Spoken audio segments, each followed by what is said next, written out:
Bom dia a todos e a todas. Bom dia, senador Paim. Bom dia, integrantes da mesa. Eu agradeço mais uma vez a oportunidade de Ana Matra poder debater esse tema importante, que agora vem a segunda etapa, não é isso? Nós tivemos uma etapa lamentável, que é a etapa da reforma trabalhista, e agora parece que nos encaminhamos para uma segunda etapa que nós vamos precisar chamar de lamentável também, que é a reforma da Previdência, ao menos no modelo em que ela está posta. Eu peço desculpas um pouco só pela voz, é o resfriado do fim de semana, mas eu gostaria de abordar o tema, alguns temas relacionados à proposta de reforma da Previdência, mas também naquilo em que ela tem um link, em que ela faz sentido com aquilo que foi aprovado também na reforma trabalhista, né? Eu sei que o tempo é curto para abordar tudo, mas eu acredito que é possível fazer essa interface entre aquilo que está na reforma da Previdência e aquilo que pode estar linkado com a reforma trabalhista. Bom, em primeiro lugar, é importante dizer que foi muito oportuna a criação e instauração do trabalho da CPI da Previdência. O resultado, o relatório da CPI da Previdência, ele não vem apenas da visão de um ou de outro, foi um trabalho absolutamente plural, que contou com a presença de muitos técnicos, de estudiosos do assunto, e aqui, inclusive, me refiro ao Dr. Paulo Penteado, que também colaborou durante o trabalho da CPI, e aquilo que está dito e registrado é justamente a ideia de um superávit da Previdência, ao contrário do que vem se apregoando aos quatro ventos. Se nós temos um superávit da Previdência, documentado, levantado em números, então o primeiro aspecto que precisa ser considerado é que, de fato, nós temos um grave problema de gestão da Previdência Pública no Brasil. Então, voltando à pergunta da doutora Marília, aliás, concordando com ela, ninguém é contrário a uma reforma da Previdência em si, assim como ninguém era contrário a uma reforma trabalhista em si.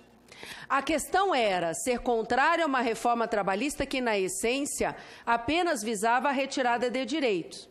E é uma reforma da Previdência que, aparentemente, fala da Previdência, mas, na prática, não ataca os seus problemas. E o seu problema é, sobretudo, um problema de gestão, e um problema sério de gestão, não só de gestão, como de custeio da máquina pública, a partir daquilo que se arrecada na Previdência, o que é um enorme equívoco. Em nenhuma das linhas da atual reforma da Previdência vê-se a correção desse equívoco. Bom, mas qual reforma é necessária, então? Se há uma reforma da Previdência necessária, eu acho que seria necessário aqui a gente apontar alguns caminhos propositivos.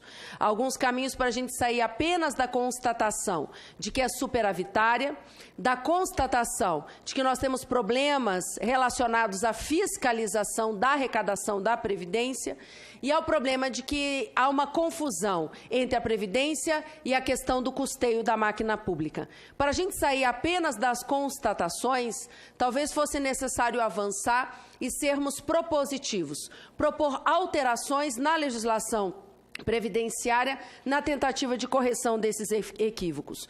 Por isso, para tornar mais eficiente a questão da Previdência, essa vista como uma questão de justiça social, e não apenas a Previdência vista como uma questão meramente matemática, a Ana Matra tem elaborado uma proposta que pretende oportunamente trazer ao senador Paulo Paim, relacionado ao artigo 7º, inciso 27 da Constituição Federal, porque está previsto na nossa Constituição, e é uma promessa constitucional, a de que haveria uma proteção contra a automação.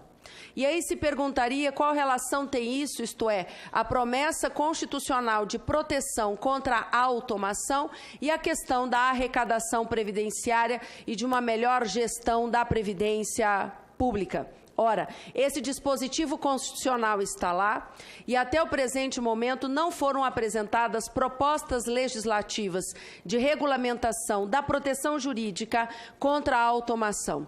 Na nossa proposta inicial, nós poderíamos pensar na alteração de dois dispositivos da Lei 8.212, relacionados aos artigos 15 e ao artigo 22 desta legislação. O artigo 15, muito mais para se promover uma atualização no conceitual do que hoje é empresa no Brasil, porque a linguagem da Lei 8.212 remonta a um período anterior ao advento do próprio Código Civil Brasileiro de 2002.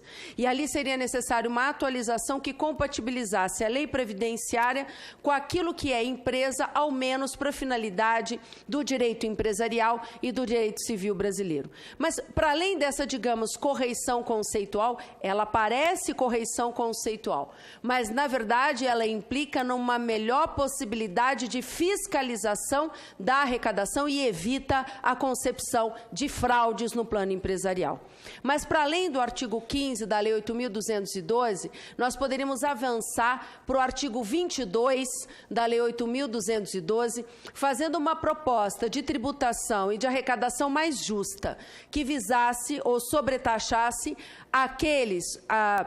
o empresariado que mais joga para o mercado, que a gente pode chamar dos nossos acidentados, e valorizar os empresários com um tratamento tributário mais justo, as empresas que promovem a criação de novos empregos, não de autônomo exclusivo, não de intermitente. Eu chamo aqui de novos empregos os empregos efetivos, os empregos de prazo indeterminado, aqueles empregos que podem promover uma maior inserção social dos trabalhadores no mundo do trabalho. E mais, valorizar aquelas empresas que formalizam os vínculos laborais.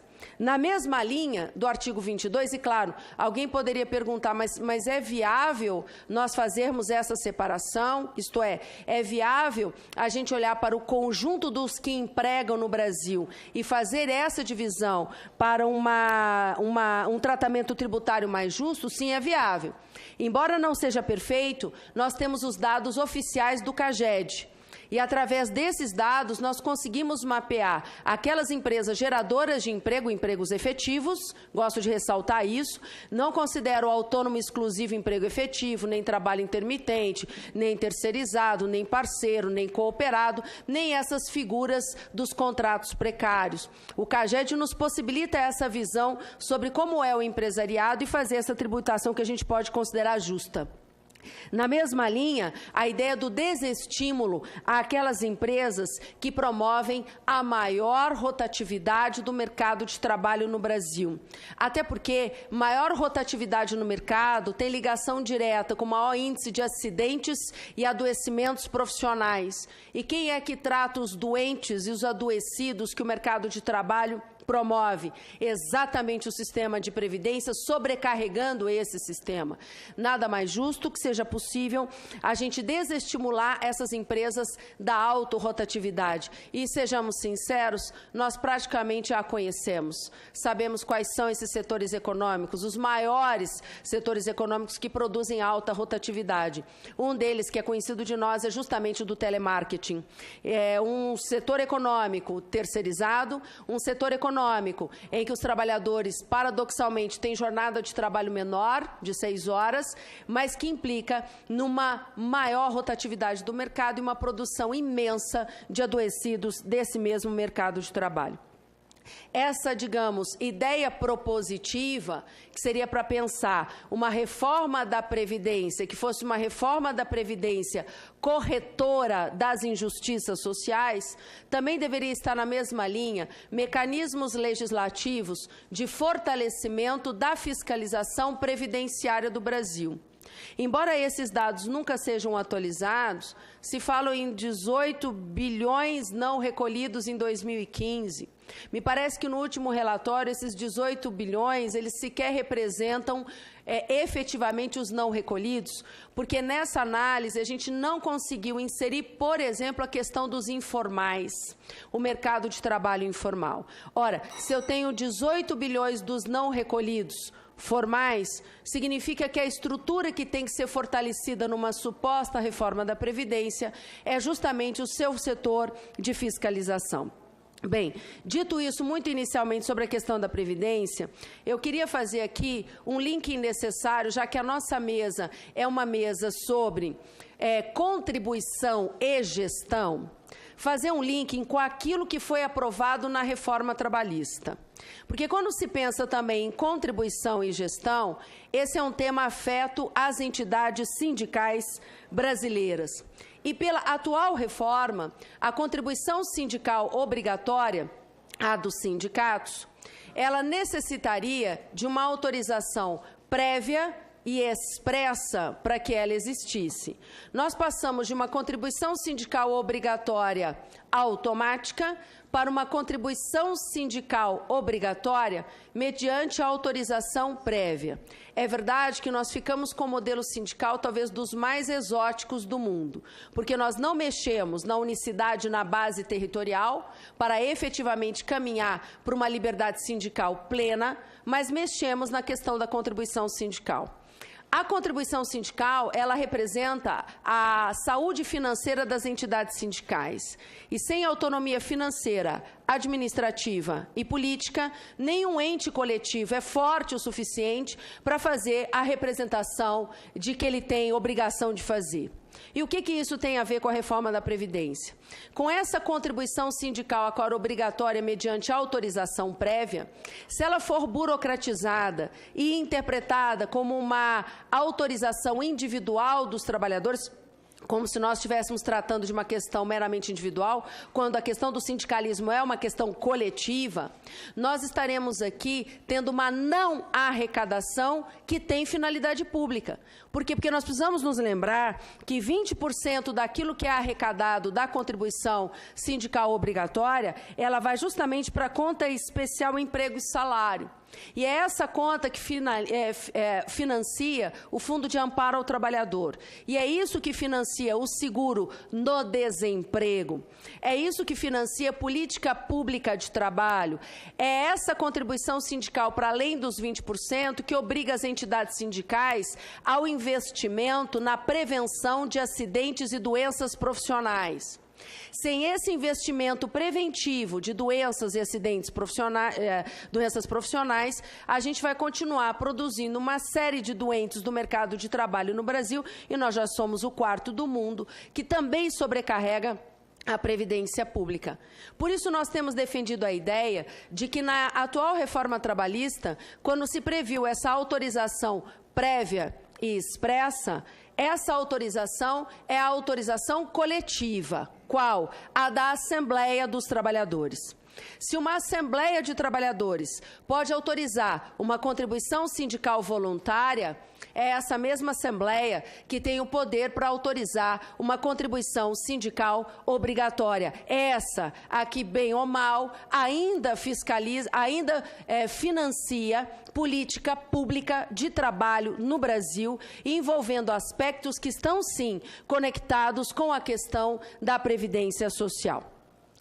Trazidas essas duas ideias, e tentando aqui fazer o concerto de ambas, o que a ANAMATRA defende nessa audiência pública é, por um lado, que uma reforma da Previdência seja gestada, mas para atacar os problemas que foram vistos na CPI da Previdência. Dentre elas, o estímulo às empresas de contrato a prazo indeterminado, efetivo, que não contratam trabalhadores precarizados. Ao mesmo tempo, desestímulo, sobrecarregando empresas que fazem uso de mão de obra precária, desestruturada e que geram maior rotatividade do mercado de trabalho e produzem doentes desse mesmo mercado.